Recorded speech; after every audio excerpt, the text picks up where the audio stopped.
Creative Kids is now 11 years old, and it was founded by myself and my husband Steven. And at the time we were dating 11 years ago.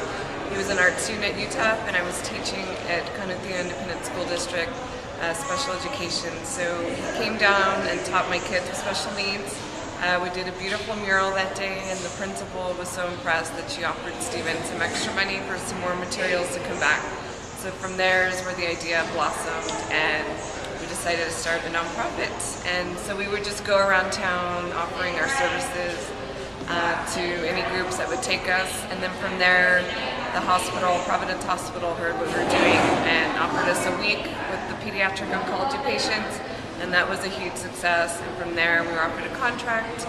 And to this day, that's been our biggest program that kind of got us started. I like art and I like painting. And my cousin, he's in his house, and then he does lots of drawings and stuff, so I liked it. I get to learn more about art thanks to the kids, because sometimes they bring new ideas that I haven't really heard of, or they have great sense of work, and I feel like if I'm teaching something that I love to the kids and they're even giving something back to me, it's just great.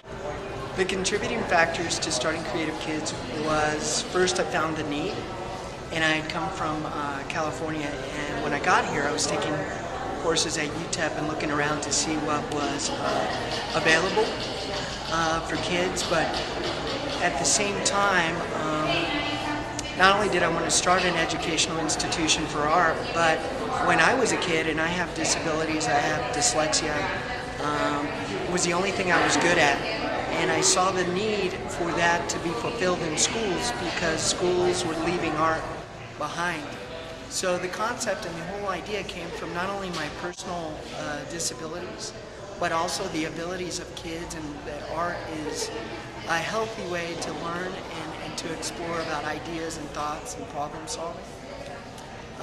So the birth of it came because I transferred back to El Paso, and I just looked around and said, I really want to do this.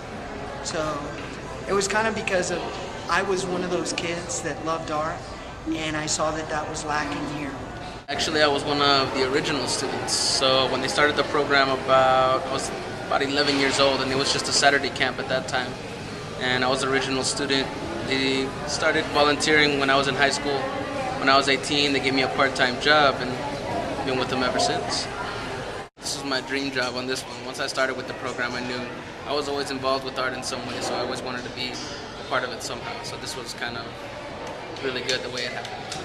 I think the art has helped because a lot of these kids we work with are troubled youth or terminally ill, and so a lot of times for them to speak their feelings or the emotions that they're going through, it's really difficult. So through the art, it's really an easier way for them to communicate, whether it be painting on canvas or a print making process. Their words are seen, and it's easier for them to express their emotions and feelings through their artwork.